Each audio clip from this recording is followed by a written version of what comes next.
the dreadful news that Bukayo Saka has had an operation, a grade 3 tear, which is the worst you can get. We don't know how bad it is, but we know it's bad enough for him to be out for the minimum of 2, possibly 3 months. Even some reports suggesting that it might be, if Arsenal aren't going to be close enough to win the title, it might be best to leave Bukayo Saka until the summer. Get back, he's fully fit.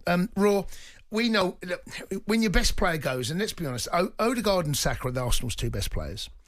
Odegaard went missing for a period of games. Arsenal's form's tailed off, understandably. Came back for the Chelsea game. Came off the bench the game before. His second half, he was the best player on the pitch against Chelsea. Yeah. I thought he was outstanding. He's a fantastic player. He is, and he's been. And what's been amazing, actually, his fitness levels have been astonishing because he was out for a period of time. You know, they're unbeaten in 11 since he came back into the team. That doesn't surprise me. He's the most consistent number 10 in the country. I've said this 3 years for me, and his link-up play with Saka is probably the best in terms of number 10 and link-up play with wide players. I would say that's as good as anything you're going to see in the Premier League right now. I don't disagree. Unfortunately for him now, he's now missing Saka, and Arsenal fans will be looking at that thinking, this is the worst possible news they could have received going into 2025. Yes. They looked flat yesterday against Ipswich. When I looked at that performance, they'd done enough. Ipswich, they had a go second half. Arsenal might have won it by more. Saliba had a great header, should have scored. But I saw that performance, I'm thinking, they look flat. And why? Saka. Yeah. He's the magic. Him and Odegaard is the magic in that team. No, I completely agree. Like, there is no way that you can proceed in the same way without Bukayo Saka. But Mikel Arteta now needs to come up with a new system, a new arrangement, and he needs to somehow redefine Arsenal to not be so reliant on one of what, only 2 or 3 world-class players, genuinely world-class players in that squad. Like, they have a very good team, but I think that there are 2, possibly 3 world-class talents. And Bukayo Saka is one of them, and he is now out. So, somehow, Mikel Arteta is going to have to redefine the team. Is Arteta to... No, I think this is an interesting one. I do think this is an interesting one, because Arsenal have needed reinforcements in that position for a long time. Arsenal have needed somebody to share the Bukayo Saka. They brought Sterling in for that reason, right? Isn't that one of the reasons they brought Sterling in on loan? I mean, it's to cover for that. Yes. Okay, yes. But what they needed somebody to share the burden that could actually share the burden. You can't have 2, you mentioned world class, you can't have 2 players the same quality as Saka. You can't leave one out. But what you can do is you can use Saka more sparingly. You can prioritise. So Saka obviously plays when you're playing away at Stamford Bridge, but maybe doesn't play every game that he did play.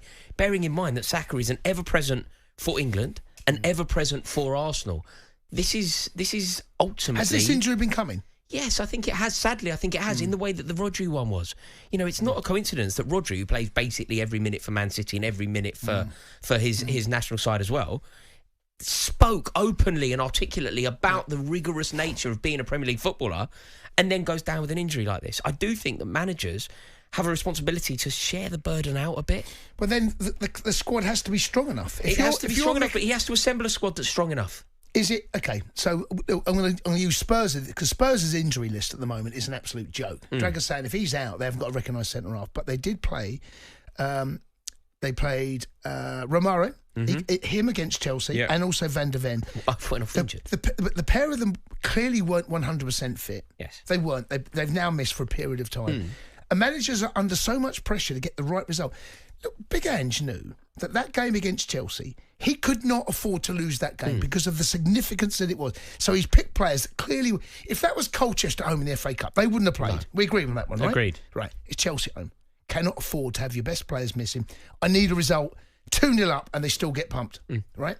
That then shows the pressure the managers are under. So, yeah, there is a desperation from the managers, and the managers will always want to play their best players, but you have to use them more sparingly.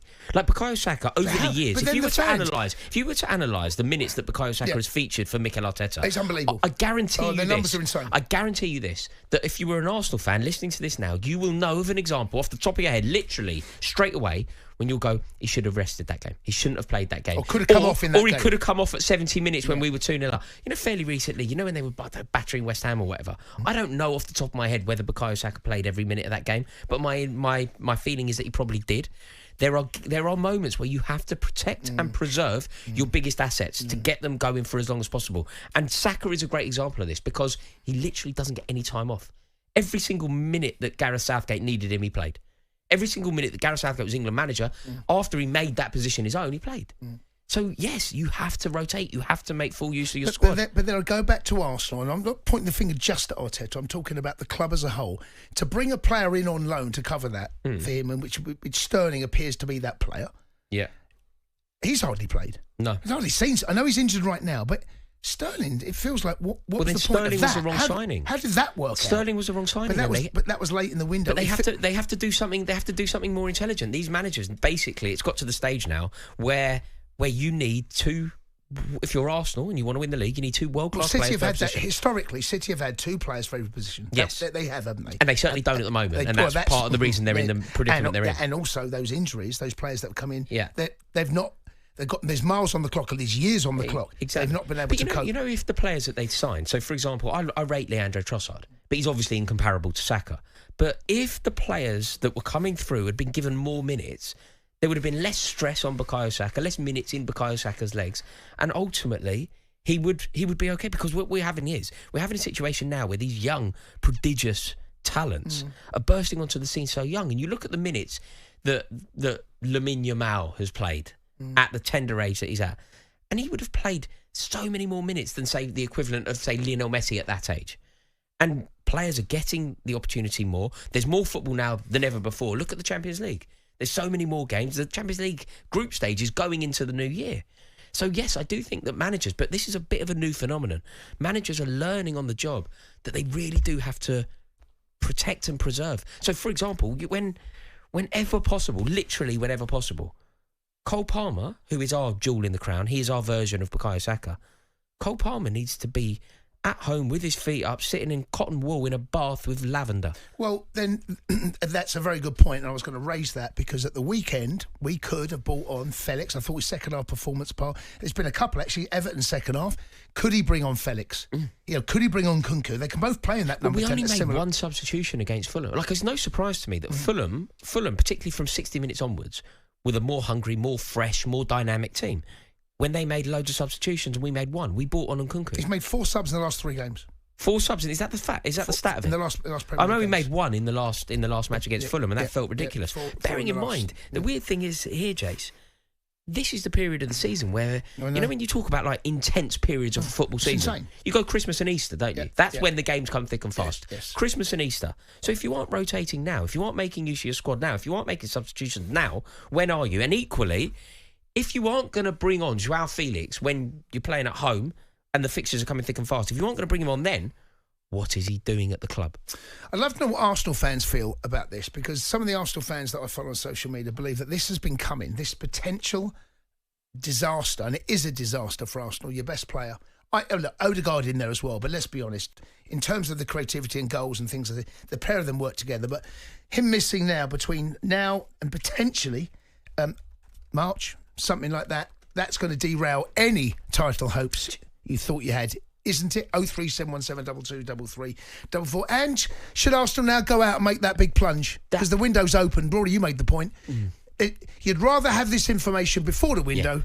Yeah. There's never a good time to lose Bukayo Saka, right? There's never a good time, but there's an half a bad time, and that bad time would be after the transfer window slams shut. Yeah. So at least now, Mikel Arteta has an opportunity to speak to his owners, speak to his board, and say, look, we can kind of manoeuvre here.